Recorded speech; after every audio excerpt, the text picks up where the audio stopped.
people, and welcome to the Counterfactual Stories YouTube channel. Today we will talk about Abraham Lincoln and chess.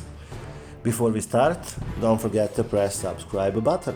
Abraham Lincoln, born in 1809 and died in 1865, was a known chess player.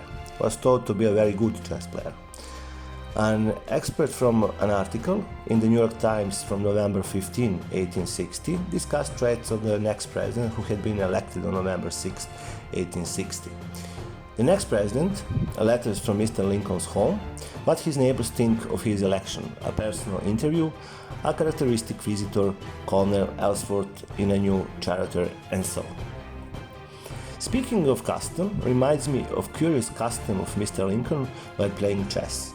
For a bit known to the disciples of Caissa, the devotees of Morphy, Paulsen, Anderson, Stoughton, Lichtenstein, and the army of chess players. That Mr. Lincoln takes delight in the moments on the ordinary as well as the political chessboard and plays a very fair game, but not a first-rate one. He has a habit of whistling and singing all the time. His musical ability being confined to one tune, and that tune, I sagely suspect, is Dixieland. While playing chess, Mr. Lincoln seems to be continually thinking of something else. Those who have played with him say he plays as if it were but a mechanical pastime to occupy his hands while his mind is busy with some other subject, just as one often twirls a cane or plays with a string, or as a pretty coquette toys with her fan. The way any man plays, either at a game of skill or of chance, is generally a pretty fair index to his character. Success or defeat, the chances, the variation in the possibility of triumph, the turning point in the struggle, the exhibition of temper under all circumstances, the stubborn defense in hopeless resistance, the spirited attack with the weaker force, and all the incidents of mimic warfare contribute to develop the strong points of a man's disposal. Nor does Mr. Lincoln suffer by judgment under this rule. He plays what chess players call a safe game, rarely attacking. He is content to let his opponent attack while he concentrates all his energies in the defense, awaiting the opportunity of dashing in a weak point.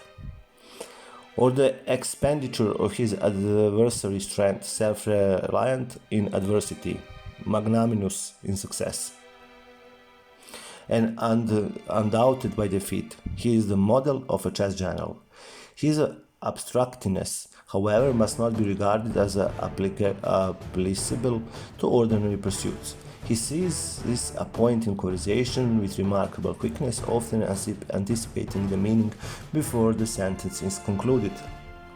A few years before Lincoln became president, he played chess with Judge Samuel H. Treat, Chief Justice of the Illinois Supreme Court. According to Treat, whom Lincoln biographer Jesse Wick interviewed in 1883. One morning, Lincoln came to his office and joined him in a game of chess. The two were enthusiastic chess players, and when the opportunity offered, indulging in the game. On the occasion named, they were soon deeply absorbed, nor did they realize how near it was to be noon hour until one of the Lincoln's boys came running in with a message from his mother announcing dinner at the Lincoln home a few steps away. Lincoln promised to come at once, and the boy left, but the game was not entirely out yet, so near the end the players, confident that they would finish in a few moments, lingered a while. Meanwhile, almost half an hour had passed.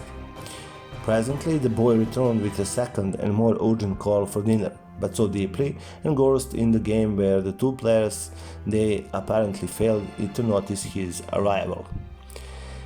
This was more than the little fellow could stand, so that, angered at their intention, he moved nearer, lifted his foot, and deliberately kicked both chessmen, and all into the air. It was one of the most abrupt, if not brazen, things I ever saw, said Treat.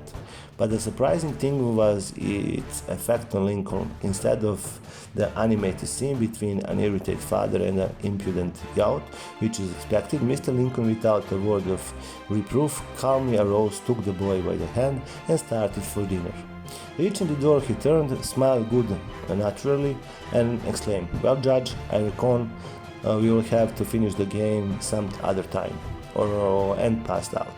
Of course, I refrained from any comment, continuing Red, who by the way was old and had never been blessed with a child. But I can assure you of one thing, if that little rascal had been a boy of mine, he never would have applied his boots to another chessboard. This was from The Real Lincoln by Jesse B. Wick, page 102 to 103. According to Lincoln Institute, Mr. Lincoln enjoyed and excellent at both physical and mental games.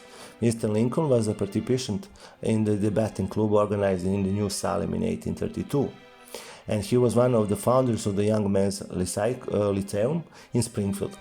George Washington Harris, a clerk in the Lincoln's law office at Springfield, recalled, Mr. Lincoln was fond of playing chess and checkers and usually acted cautiously upon defensive until the game had reached a stage where aggressive movements were clearly justified. He was also somewhat fond of 10 pins and occasionally indulged in a game. From the Everyday Life of Abraham Lincoln by Francis Fisher Brown. George Harrison, a friend of Lincoln, wrote of their time in the militia during the Black Hawk's War.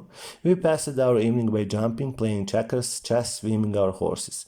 From Lincoln, the biography of a writer by Ford Kaplan. I hope you enjoyed in this episode. And don't forget to press subscribe button and see you very soon. Bye.